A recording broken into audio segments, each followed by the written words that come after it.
여러분 안녕하세요, 후수파파입니다. 오늘은 농지 취득 자격 증명에 대한 얘기를 할 건데, 사실 이 영상은 찍을까 말까 고민을 좀 했어요. 뭔가를 막 증명하면서 신청해야 할 것 같은데 막상 해보니까 어려운 게 전혀 없더라고요. 사실 저는 6월에 토지계약서를 작성한 당일에 면사무소를 찾아가서 신청했고요. 안내에 따라서 서류 작성하고 제출하는 데까지 한 10분도 안 걸렸던 것 같아요. 당시에는 영상을 촬영할 계획이 없었기 때문에 신청 영상은 따로 없어요.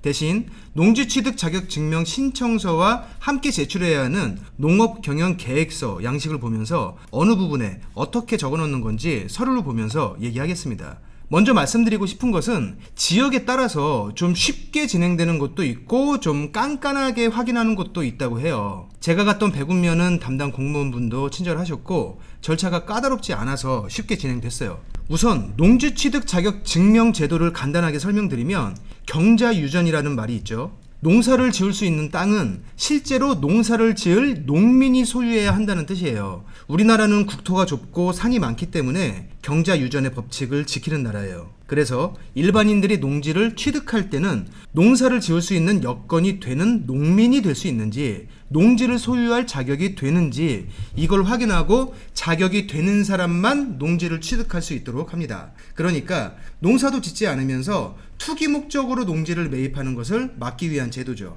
농지 취득 자격 증명 신청서와 농업 경영 계획서, 이 두 가지를 작성해서 신청하는 것이고요. 여기서 통과되면 이렇게 생긴 농지 취득 자격 증명이란 것이 발급돼요. 이걸 발급받지 못하면 개인 간의 농지를 사고 파는 계약을 했더라도 자기 앞으로 소유권 이전 등기를 할 수 없어요. 농지를 소유권 이전 등기할 때 꼭 필요한 서류입니다.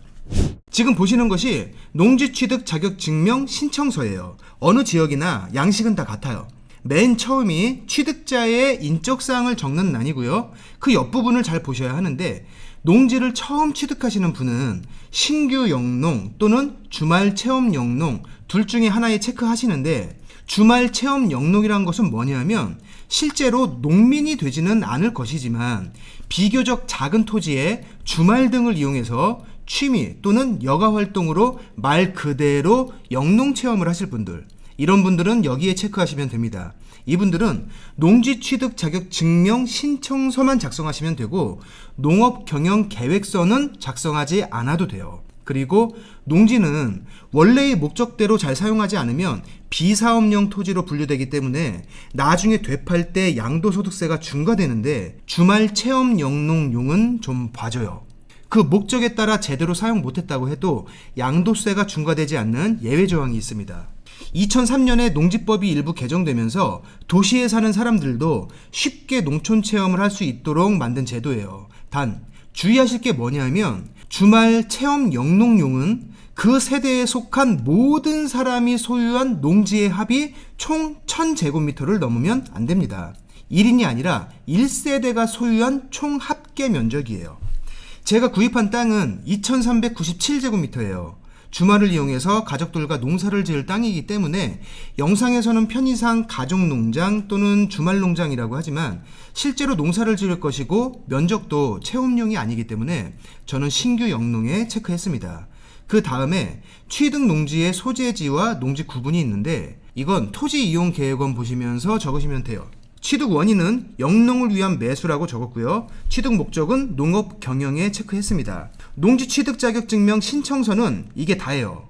이제 저처럼 체험용 면적이 넘어가고 실제 농사를 지을 분들은 농업 경영 계획서라는 것을 추가로 작성하셔야 합니다.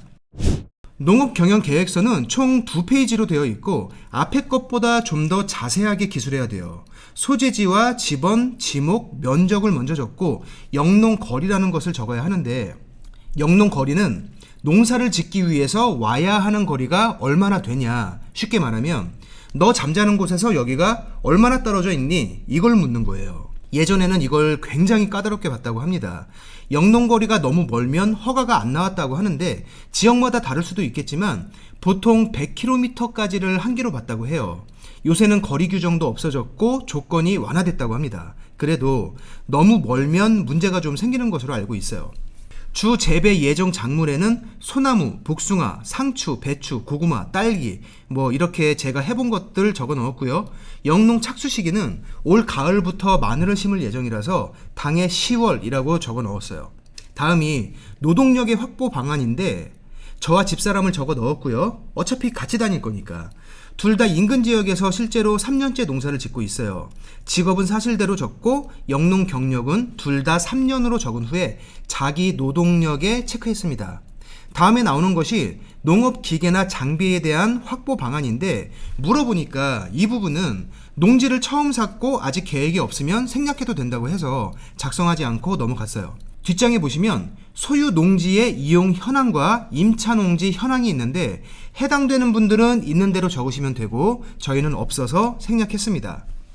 자, 이렇게 농지 취득 자격증명 신청서와 농업 경영 계획서 이 두 가지를 작성해서 제출하고 심사를 받는 거예요.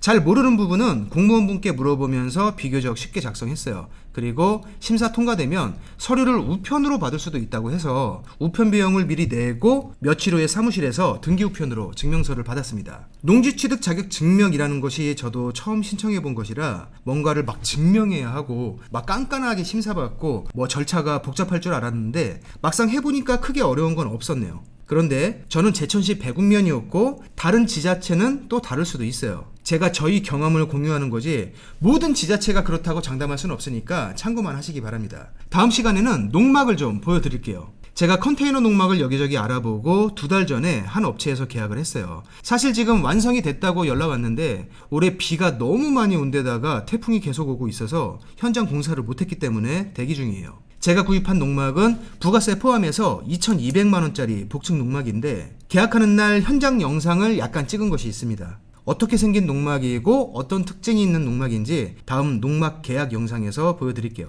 농막 영상을 가지고 다시 뵙겠습니다. 고맙습니다.